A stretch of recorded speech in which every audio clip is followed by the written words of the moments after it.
തുഷാർ വെള്ളാപ്പള്ളി മുഖ്യമന്ത്രി വി.ഡി. സതീശൻ കൂടിക്കാഴ്ചയെ ന്യായീകരിച്ചിരിക്കുന്നു. കെ.പി. നൌഷാദ് അലി എം.എൽ.എ. ഭരണാധികാരികൾ അതിഥികളെ മാന്യമായി സ്വീകരിക്കുന്നതിൽ യാതൊരു തെറ്റുമില്ല. വിമർശനങ്ങൾ ശ്രദ്ധ ആകർഷിക്കാൻ വേണ്ടിയുള്ള ചിലരുടെ ശ്രമം മാത്രമാണ്. ഒരാൾ വീട്ടിലേക്ക് വരുമ്പോൾ സ്വീകരിക്കുന്ന ഉപചാര മര്യാദ ഭാരത സംസ്കാരത്തിന്റെ ഭാഗമെന്നും നൌഷാദ് അലി പറഞ്ഞു. ഭരണാധികാരികളുടെ ഓഫീസിലേക്കോ വസതിയിലേക്കോ ഒക്കെ അതിഥികൾ വന്നെത്തുമ്പോൾ അവരോട് മാന്യമായി പെരുമാറുകയും അവരെ സ്വീകരിക്കുകയും ചെയ്യുന്നതിൽ എന്താണ് അതിലൊരു തെറ്റെന്ന് എനിക്ക് മനസ്സിലാവുന്നില്ല. ഇതിൽ കോൺഗ്രസിൽ തന്നെ ഇതിന് മുൻ മാതൃകകളുണ്ട്. അപ്പോൾ പണ്ഡിറ്റ് ജവഹർലാൽ നെഹ്റു 1947 ദേശീയ ഗവൺമെൻറ് ഉണ്ടാക്കുമ്പോൾ അതിലെ ഇൻഡസ്ട്രീസ് ആൻഡ് കോമേഴ്സ് എന്ന് പറഞ്ഞ പോർട്ട്ഫോളിയോ ഏൽപ്പിച്ചത് ശ്യാമപ്രസാദ് മുഖർജി ആയിരുന്നു. അദ്ദേഹം അന്ന് ഹിന്ദു മഹാസഭ നേതാവായിരുന്നു. അപ്പോൾ അങ്ങനെയൊക്കെയുള്ള പ്രീസിഡൻസ് ഉള്ള പാർട്ടിയാണ് കോൺഗ്രസ് പാർട്ടി. അപ്പോൾ നെഹ്റുവിൻ്റെയൊക്കെ റെഫറൻസുകൾ ഒക്കെയാണ് ഇതിനകത്ത് മാതൃക എന്ന് ഞാൻ കരുതുന്നു. ഉത്തരവാദിത്തപ്പെട്ട നേതാക്കളാരും അങ്ങനെയൊന്നും പറഞ്ഞതായിട്ട് ശ്രദ്ധയിൽപ്പെട്ടിട്ടില്ല. പിന്നെ ചില ശ്രദ്ധയാകർഷിക്കാൻ വേണ്ടി വൃദ്ധാശ്രമം നടത്തുന്ന ചില ആളുകളുടെ പരാമർശങ്ങളൊക്കെ അതൊക്കെ അവഗണിച്ച് വിടാവുന്നേ ഉള്ളൂ. പനമ്പള്ളി പറഞ്ഞതുപോലെ തറവാട് ഭാഗം വെക്കുമ്പോൾ കിണ്ടിയും കുളാമ്പിയൊന്നും ആരും അന്വേഷിക്കാറോ പരിഗണിക്കാറോ ഒന്നും ഇല്ലല്ലോ. റോഷിവാലുണ്ട് നമുക്കൊപ്പം. റോഷി, നൌഷാദ് അലി പറയുന്ന പോലെ ഉത്തരവാദിത്തപ്പെട്ട ആളുകൾ അങ്ങനെ വിമർശിക്കാതിരുന്നിട്ടില്ല. നമുക്കറിയാം കോൺഗ്രസിന്റെ വക്താവ് വി.ആർ. അനൂപ് വിമർശിച്ചിട്ടുണ്ട്. അതോടൊപ്പം യൂത്ത് കോൺഗ്രസിന്റെ പ്രധാനപ്പെട്ട നേതാക്കളായിട്ടുള്ള ദുൽഫിക്കിലും റിജിൽ മാക്കുറ്റിയെയും പോലുള്ള ആളുകൾ കടുത്ത വിമർശനം ഉന്നയിച്ചിട്ടുണ്ട്. ഇപ്പോൾ ഈ തുഷാർ വെള്ളാപ്പള്ളി എന്ന് പറയുന്ന ഒരു വ്യക്തിയെ മുഖ്യമന്ത്രി കണ്ടു എന്നുള്ളതല്ല, NDAയുടെ പ്രധാനപ്പെട്ട നേതാവായിട്ടുള്ള തുഷാർ വെള്ളാപ്പള്ളി ഈ ഒരു തെരഞ്ഞെടുപ്പിന് തൊട്ടു പിന്നാലെ മുഖ്യമന്ത്രിയെ കാണുകയും പരസ്പരം അങ്ങോട്ടും ഇങ്ങോട്ടും പുകഴ്ത്തിയും ഒക്കെ ചെയ്തതിലാണ് ഒരു അസ്വാഭാവികത ആളുകൾക്ക് ഫീൽ ചെയ്യുന്നത്. അതോടൊപ്പം ഒരു കാര്യം കൂടി പറഞ്ഞിട്ടുണ്ട്. SNDP യോഗം ജനറൽ സെക്രട്ടറി വെള്ളാപ്പള്ളി നടേശൻ ഉടൻ തന്നെ മുഖ്യമന്ത്രി കൂടിക്കാഴ്ച ഉണ്ടാവുമെന്ന് കൂടി പറയുമ്പോഴാണ് വിമർശനം കൂടുതൽ കടുത്തത്.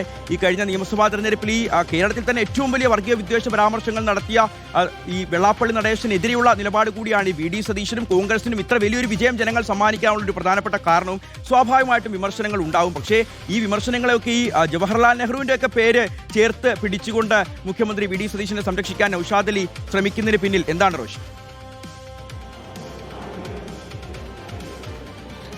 ഷിഹാസ്, തുഷാർ വെള്ളാപ്പള്ളി വി.ഡി. സതീശനെ വീട്ടിൽ സന്ദർശിച്ചത് വലിയ വിവാദത്തിന് വഴിയൊരുക്കിയത് കോൺഗ്രസിനകത്ത് നിന്നുള്ള പരസ്യ വിമർശനം തന്നെയാണ്. അത് നേരത്തെ പറഞ്ഞതുപോലെ യൂത്ത് കോൺഗ്രസിന്റെ സംസ്ഥാന ജനറൽ സെക്രട്ടറിയും മുൻ സംസ്ഥാന വൈസ് പ്രസിഡന്റ് അടക്കം പരസ്യമായി രംഗത്ത് വന്നു. മാത്രവുമല്ല, മാധ്യമ വക്താവ് കൂടിയായ അനൂപിന്റെ പരസ്യ വിമർശനമൊക്കെ സാമൂഹ്യ മാധ്യമങ്ങളിൽ വി.ഡി. സതീശനെതിരെയുള്ള ഈ വലിയ വിമർശനങ്ങൾക്ക് വഴിയൊരുക്കുകയും ചെയ്തു. അതിനിടയിലാണ് ഇപ്പോൾ വി.ഡി. സതീശനെ അനുകൂലിച്ചുകൊണ്ട് പൊന്നാനി MLA കൂടിയ കെ.പി. നൌഷാദ് അലി രംഗത്ത് വരുന്നത്. കാരണം നൌഷാദ് അലി വി.ഡി. സതീശന്റെ ഏറ്റവും വിശ്വസ്തനാണ്. മുഖ്യമന്ത്രി എന്ന നിലയിൽ കോൺഗ്രസിൽ നിന്ന് തന്നെ വി.ഡി. സതീശന് അനുകൂലമായ ഒരു പ്രതികരണവും ഉണ്ടാകാത്ത സാഹചര്യത്തിൽ, പ്രതിരോധം ഉയരാത്ത സാഹചര്യത്തിൽ കൂടിയാണ് നൌഷാദ് അലി ഇതിനെ ന്യായീകരിക്കുന്നത്. ആ സന്ദർശനത്തിൽ തെറ്റില്ല. കാരണം ഭരണാധികാരികൾ ഒക്കെ സന്ദർശിക്കാൻ വേണ്ടി പലതരത്തിൽ ആളുകൾ വരും. ഒരുപക്ഷെ രാഷ്ട്രീയ എതിർപ്പുള്ളവർ പോലും വന്നു കഴിഞ്ഞാൽ ആതിഥ്യ മര്യാദ വെച്ചുകൊണ്ട് അവരെ സ്വീകരിച്ച് അവർ പറയുന്നത് കേൾക്കണം, അതിന് തയ്യാറാകണം. അത് ഭരണാധികാരിയുടെ കടമയാണെന്ന് നൌഷാദ് അലി പറയുന്നു. അവിടെ തന്നെ നെഹ്റുവിൻ്റെ ചില നിലപാടുകൾ കൂടിയാണ് അവിടെ ചൂണ്ടിക്കാട്ടുന്നത്. എപ്പോഴും പ്രതിപക്ഷ നേതാവ് അതിൽ മുഖ്യമന്ത്രി വി.ഡി. സതീശൻ നെഹ്റുവിൻ്റെ ആശയങ്ങൾ പിന്തുണയ്ക്കുന്ന ആളെന്ന് പരസ്യമായി പറയുന്നതുകൊണ്ട് തന്നെയാണ് അവിടെ നൌഷാദ് അലി ആ നെഹ്റുവിൻ്റെ പഴയ ആ ഒരു ചരിത്രം ഓർമ്മിപ്പിച്ചത്. ശ്യാമപ്രസാദിനെ മന്ത്രിസഭയിൽ ഉൾപ്പെടുത്തിയ കാര്യം കൂടി ഓർമ്മിപ്പിച്ചുകൊണ്ട് ഇതിനെ ന്യായീകരിക്കുന്നത്. ഇനി ഏതായാലും നൌഷാദ് അലിയുടെ പരസ്യ നിലപാടിനെ വിമർശിച്ച് മറ്റേതെങ്കിലും നേതാക്കൾ രംഗത്ത് വരുമോ എന്നത് പ്രധാനമാണ്. കാരണം വെള്ളാപ്പള്ളി നടേശനെ പിന്നീട് ബിന്ദു കൃഷ്ണ സന്ദർശിച്ചത് ഉൾപ്പെടെ വലിയ വിവാദമായിരുന്നു.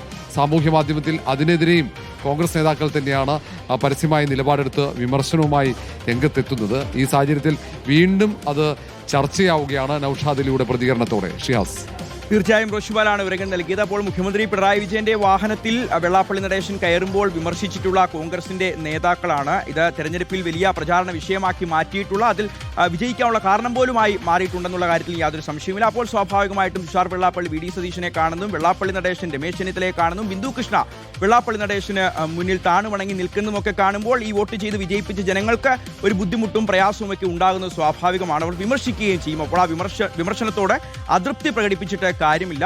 അവരുടെ വികാരം മനസ്സിലാക്കി നേതാക്കൾ പെരുമാറുകയാണ് വേണ്ടത്.